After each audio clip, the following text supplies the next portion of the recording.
Jesucristo, el Verbo viviente, es el único medio de salvación. Él es el centro del pensamiento de nuestra vida, la fuente y la autoridad de la doctrina. El principal propósito de la vida de Cristo fue la obediencia a los mandamientos, exaltando la ley de Dios como un reflejo de su carácter. El principal mensaje a ser predicado en el mundo, basado en Apocalipsis 14, está representado por 3 ángeles llevando el Evangelio eterno al mundo entero. Este mensaje se basa en los encantos inigualables de Cristo y declara que la hora del juicio ha llegado y llama a obedecer los mandamientos de Dios. Mediante su palabra, Dios ha comunicado a los hombres el conocimiento necesario para la salvación.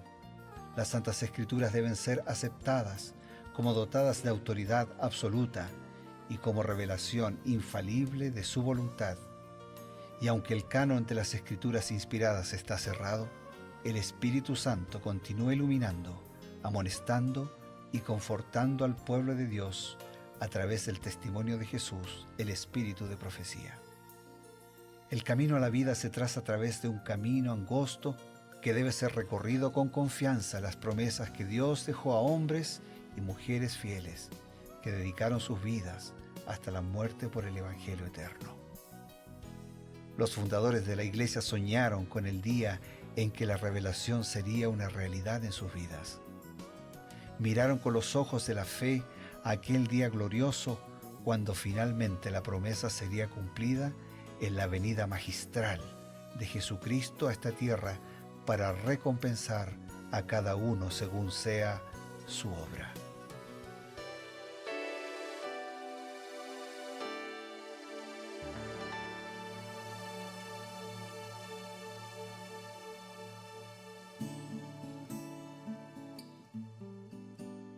Como cada día, queridos amigos, es una alegría volver a encontrarnos aquí a través de Nuevo Tiempo. Su programa Creed en sus profetas está listo para ofrecerles el consejo inspirado de la palabra de Dios y también del espíritu de profecía. Cada cita que extraemos de este consejo es edificante, es motivador y también nos ayuda en nuestra caminata diaria. Para este diálogo, para esta reflexión, nos acompaña el pastor Bruno Razo.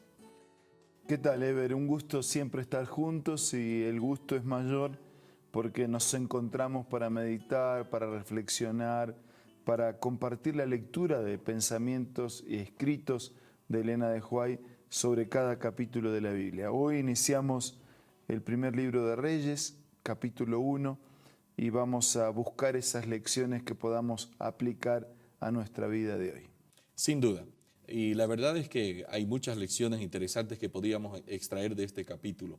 Un capítulo que nuevamente vuelve hacia la historia a veces un poco triste de David y sus hijos. Aparentemente David, que era un buen rey, un buen gobernante, no había sido tal vez tan buen padre, posiblemente un poco permisivo. Sus hijos, varios de ellos intentando usurpar el trono del rey David, de su propio padre, en vida, ¿no? Parece que ellos ya querían asegurarse el trono. Cuando lo tendrían después, ¿no? Lo tendrían después, ¿no? Uno de estos casos fue Adonías. Adonías era uno de los hijos mayores de David y bueno, él pensaba, a mí me corresponde el trono. Ya se conocía que Dios había elegido a Salomón para suceder a su padre. Sin embargo, Adonías aspiraba al trono, pero la evaluación de Dios respecto a este hombre difería de la propia evaluación de él mismo hacia su persona. ¿Qué nos dice el espíritu de profecía al respecto? En el libro Patriarcas y Profetas, Elena de White escribió lo siguiente: el que ahora aspiraba al trono era Adonía, hombre de hermoso parecer en su persona y porte, pero sin principios de ninguna clase y temerario. En su juventud se le había sometido a muy poca restricción y disciplina, pues su padre nunca lo había reprendido diciéndole ¿por qué haces esto? Ahora se rebeló contra la autoridad de Dios que había designado a Salomón como sucesor de David en el trono, tanto por sus dotes naturales como por su carácter religioso. Salomón estaba mejor capacitado que su hermano mayor para desempeñar el cargo de soberano de Israel. No obstante, aunque la elección de Dios había sido indicada claramente, Adonía no dejó de encontrar adherentes. Joab, aunque culpable de muchos crímenes, había sido hasta entonces leal al trono, pero ahora se unió a la conspiración contra Salomón, como también lo hizo Abiatar el sacerdote. Entonces, como resultado, ¿no?, de haber sido creado sin límites, sin disciplina, sin orientación, sin mostrar un camino, terminó oponiéndose a lo que era el plan de Dios. O sea, quien le falta respeto a su padre terrenal, le va a faltar el respeto a su Padre que está en el cielo. Quien respeta a Dios, su palabra y su voluntad, también respeta a sus padres, ¿no? Claro. Y esto es interesante porque la evaluación del carácter de Adonía era claramente un hombre sin principios de ninguna clase y temerario. Esto es tremendo, ¿no? Es decir, realmente Dios no se va con vueltas, ¿no? Este hombre sin principios no puede suceder a su padre en el trono, aunque por jerarquía le correspondía a Adonía, pero Dios tenía otros planes porque él miraba el carácter más allá de su porte varonil. Claro, lo que pasa es que en la línea sucesoria, genealógicamente, le correspondía. Claro. Pero desde el punto de vista de la preparación, de la formación, de la experiencia, de la actitud y de la aptitud, de la capacidad, no estaba en condiciones, porque no se puede administrar, no se puede gobernar, no se puede dirigir sin principios, y mucho menos siendo temerario, es decir, pretendiendo que es el centro de la escena. Y al ser temerario seguramente tenía acciones sin consultar con Dios. No, claro, hay que dar por descontado que esa temeridad es eso, es el resultado de suponer que se puede solo y actuar a espalda de todos, inclusive en primer lugar a espaldas de Dios. Sin duda. Pero ¿qué nos aumenta la inspiración al respecto de cómo fue solucionada la revuelta de Adonías?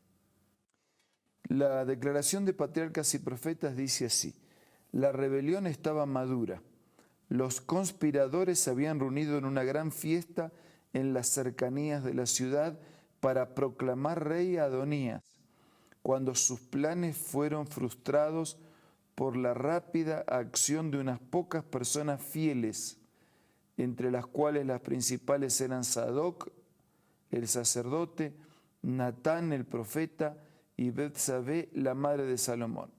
Estas personas presentaron al rey cómo iban las cosas y le recordaron la instrucción divina de que Salomón debería sucederle en el trono.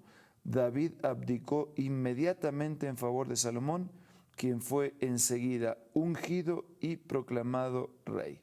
O sea, la rebelión, la conspiración, el equipo paralelo, el ministerio a las sombras, ¿no?, un gobierno en segunda línea, nunca funciona, nunca funciona. Tarde o temprano genera dificultades para todos y por supuesto genera dolores de cabeza, dolor, sufrimiento, angustia para quienes participan. Y aquí la rebelión estaba en su punto de clímax, ya los conspiradores se habían reunido para festejar. No hay que gritar los goles antes de hacerlo, ¿no? Claro. Se habían reunido para festejar en las cercanías de la ciudad para proclamar rey a Adonía, pero unas poquitas personas frustraron esa acción de conspiración.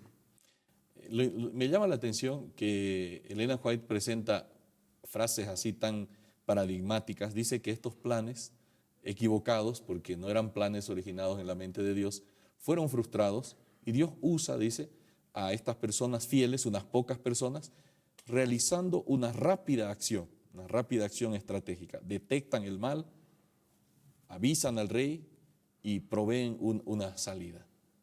Es interesante, ¿no? que cuando Dios actúa, ¿no? Dios siempre ha tenido a lo largo de la Biblia un remanente, ¿no?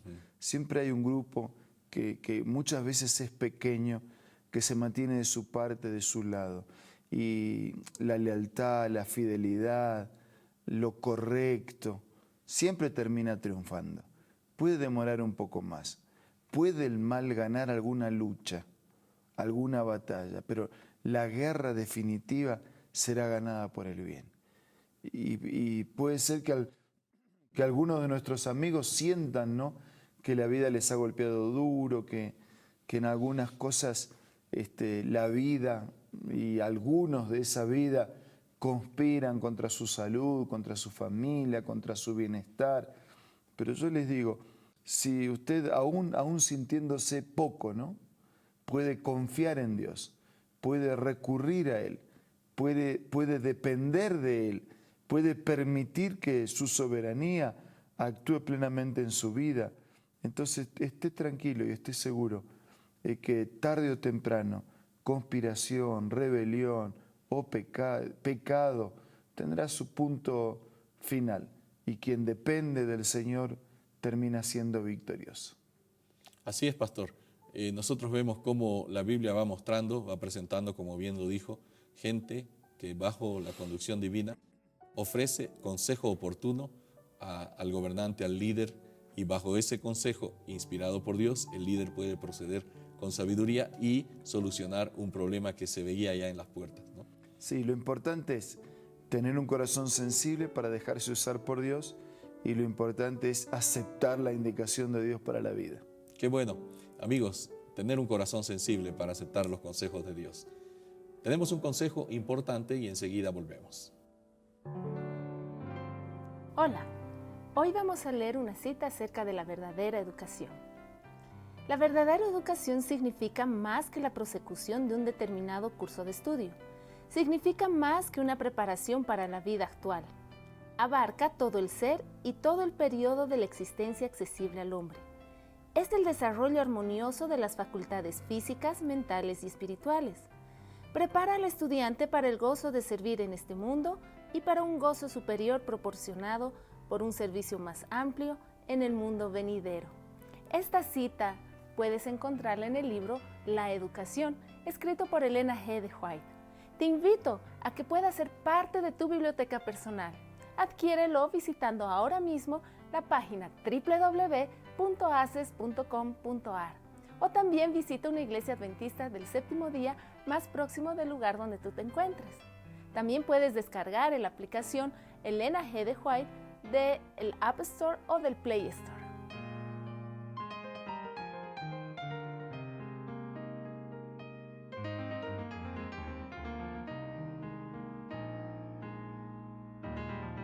Estamos en su programa Creed en sus profetas y hemos analizado un poco la vida de dos personajes, la vida de Salomón, la vida de Adonía, y Dios siempre coloca la solución por medio de personas que están bajo su dirección.